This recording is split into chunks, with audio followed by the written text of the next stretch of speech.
As I stepped into the living room, Michael greeted me with a grin that stretched just a little too wide, his voice light but unsettling. "Helen, you're back," he said, his tone dripping with nonchalance. Something in his demeanor immediately set me on edge.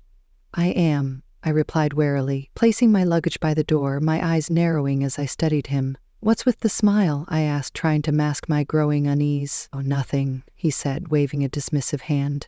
But that grin, so smug and self-satisfied, made my stomach churn. I could tell there was more, something he was practically itching to reveal. He leaned back on the arm of the couch, crossing his legs casually as if savoring the suspense. "Well, I suppose you'll find out eventually," he said, a hint of mischief glinting in his eyes. My curiosity flared. "Find out what?" I pressed, lifting an eyebrow. "I made a big business move while you were away," he announced, a growing sense of pride evident in his voice. "What kind of move?" I asked, dread beginning to coil in my chest. "Your jewelry collection," he replied, drawing out the moment like he was unveiling some masterpiece. His grin deepened. "Before you get upset, let me just say you'll thank me later. I sold it. Every single piece." For a second, time seemed to freeze.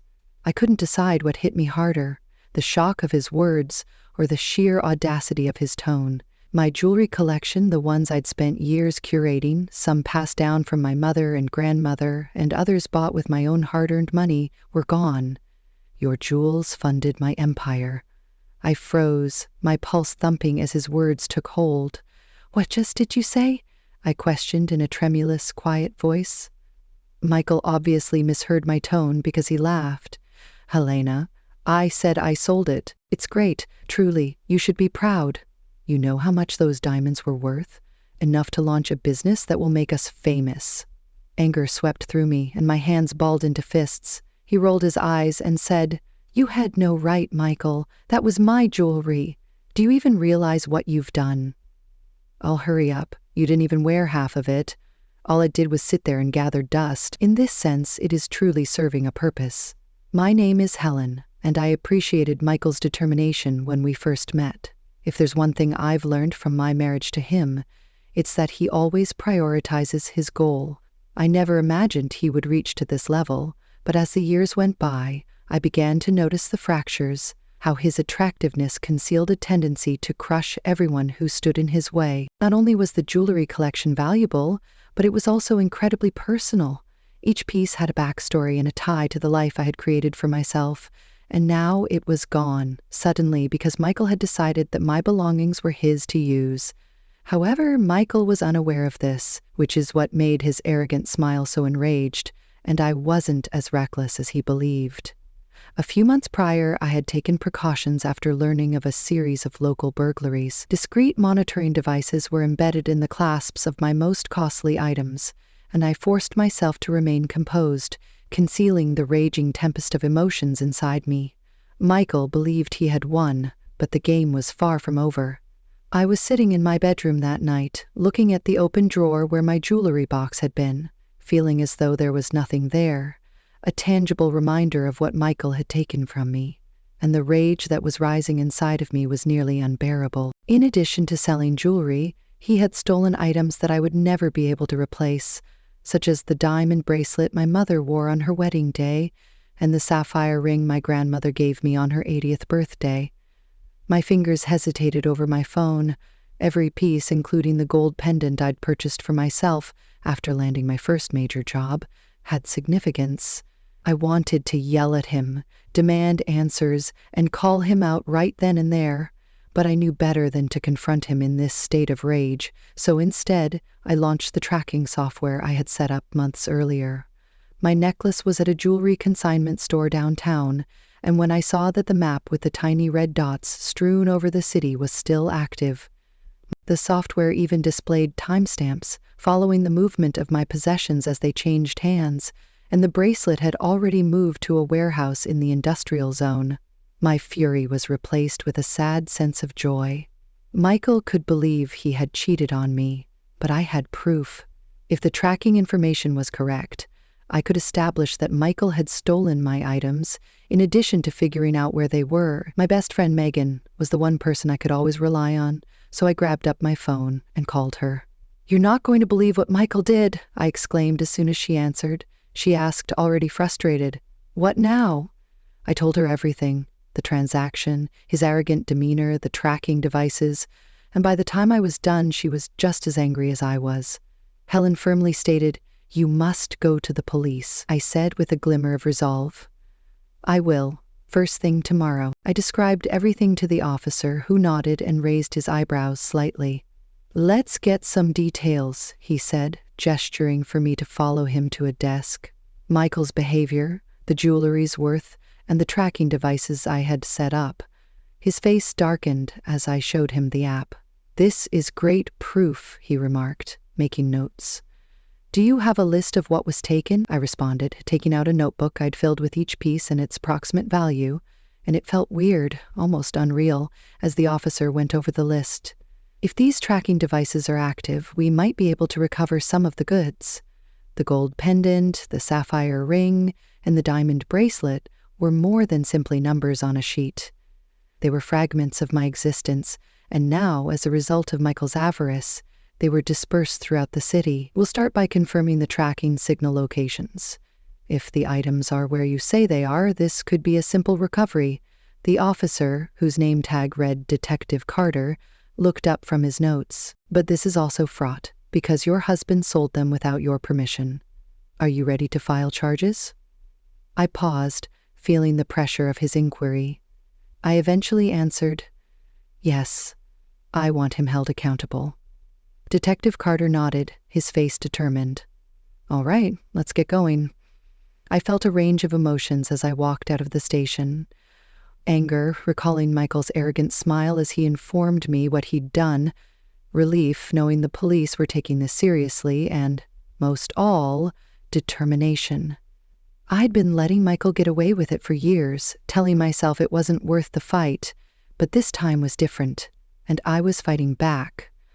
The adrenaline from submitting the complaint had begun to wear off by the time I got home, leaving me feeling a mixture of dread and tiredness, and I mentally reenacted the exchange with Detective Carter, wondering how Michael would react when he found out the police were involved. I had witnessed Michael's ability to use a smile and a cunning justification to evade accountability before.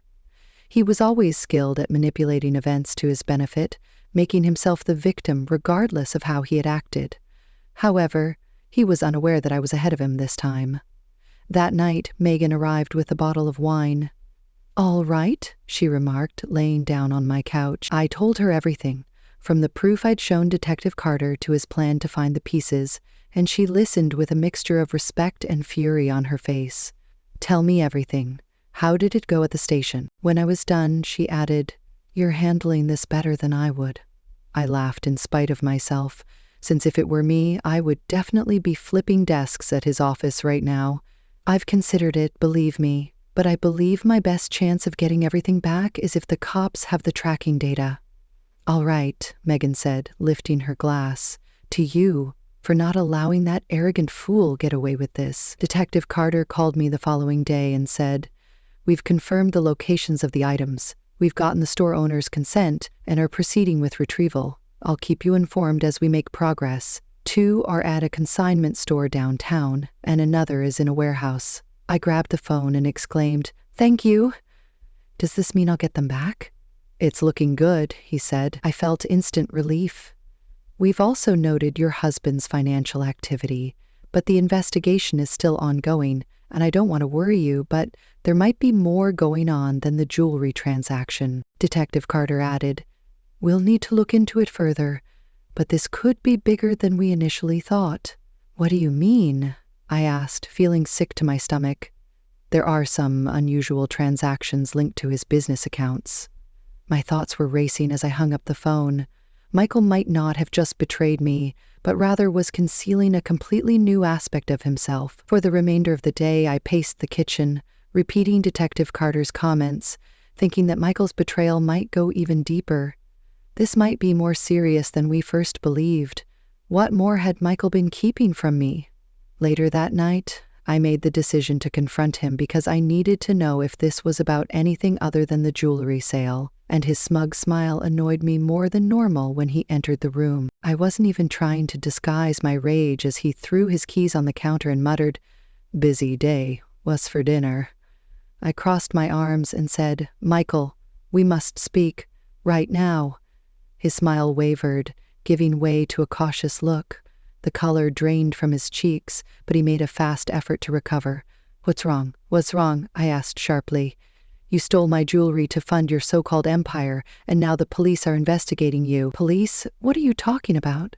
That jewelry was simply sitting there gathering dust, Helen, and I thought you'd be pleased to see it being used."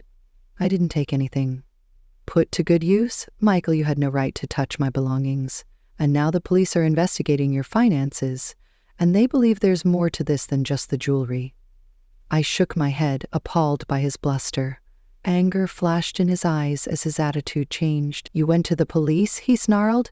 "You're making this into a circus," I retorted. "You always find a way to twist things or talk yourself out of trouble. Why couldn't you just talk to me like an adult?" "There's evidence this time.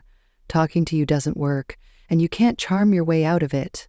Michael's jaw tightened as he looked at me. "Helen, you've made a big mistake." I didn't flinch. "No, Michael.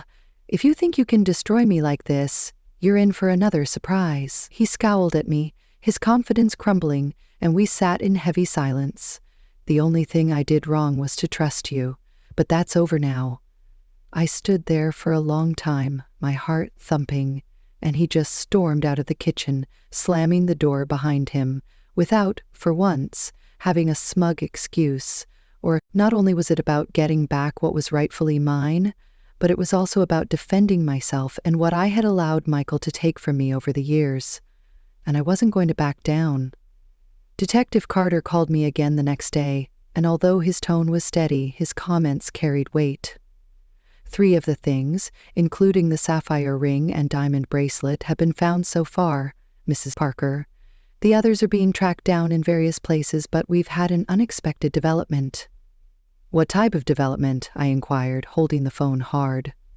"We're widening the inquiry after discovering financial transactions connected to your husband's business that raised suspicions of fraud, some of which seem to be related to the sale of your jewels, but others involving outside accounts that raise concerns." Michael wasn't simply self-centered.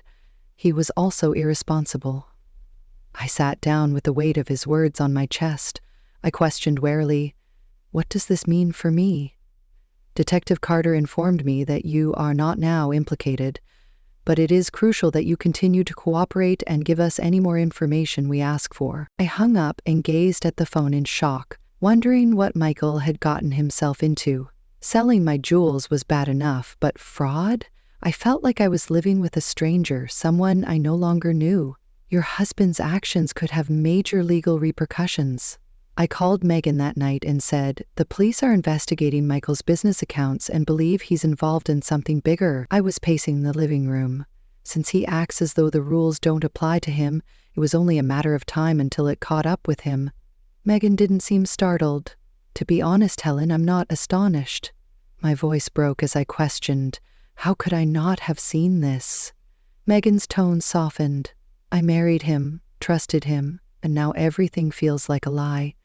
This isn't your fault, Helen, but you couldn't have known. He's skilled at deceiving and hiding things." Her comments provided me some consolation, but the anger and betrayal still swirled inside me. Later that evening, Michael returned home. "You're doing the right thing by sticking up for yourself." "I know what you've been doing," he continued in a low, venomous voice. "And the police, the bank, do you have any idea what kind of damage you've caused?" "I didn't cause this, Michael," I responded, matching his look. His normal confidence had vanished, replaced by an air of exasperation and barely restrained wrath. He chuckled cruelly. "You think you've won? This isn't over, Helen. You did, and now you're finally facing the consequences." I calmly said, "You're right, it's not over, but it's out of your hands now." His eyes flickered with anxiety for the first time, and the next morning I got another call from Detective Carter. "Mrs. Parker?" he said in a steady but serious tone. "I was relieved to learn that we have recovered a few more pieces from your jewelry collection, which were found to be at a private auction house downtown." I asked, my voice shaking with a mixture of optimism and fatigue. "Does that mean I'll get them back soon?" Detective Carter replied, "Yes, we're working through the legal process to return the recovered items to you. But there's more. The financial documents connected to your husband's company reveal evidence of theft and tax avoidance, and the case is getting stronger." I was no longer shocked to hear those statements. I had realized by now that Michael was not merely irresponsible, but incredibly unethical. That afternoon, I took the first concrete step toward regaining my independence. I thanked Detective Carter and hung up, my resolve hardening. Determined not to allow Michael's actions bring me any lower, I called a family law and financial recovery lawyer Megan had recommended, and I sat in her office explaining everything, from the theft of my jewels to the ongoing police inquiry. "This is a mess," she began, looking over her notes. It was both frightening and powerful to hear those words. "But the good news is that you've already taken a lot of precautions by reporting to the authorities. We can start preserving your personal assets and file for a formal separation." After everything Michael had done, I knew that separating my life from my husband's was the only way to move ahead, but I never thought I'd be sitting in a lawyer's office doing just that. "What about his business?" I asked. "Could this have a financial impact on me?" "Maybe," she said. "That's why it's critical to set limits right away. If his company is being investigated, we need to make sure your money is safe." Megan contacted me later that night while I was going over the documents the lawyer had given me. "How are you holding up?" she asked. "I'm okay," I said, shocking even myself with how candid my response was.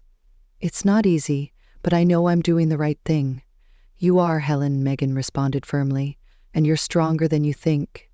For the first time in weeks, I feel in charge.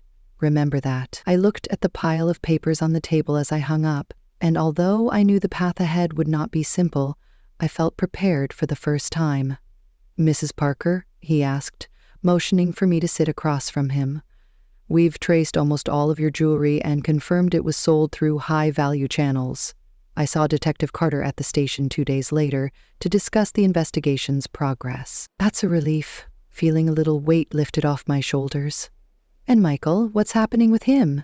Detective Carter sat forward, folding his hands on the tabletop. "The auction house and consignment stores involved have provided full cooperation.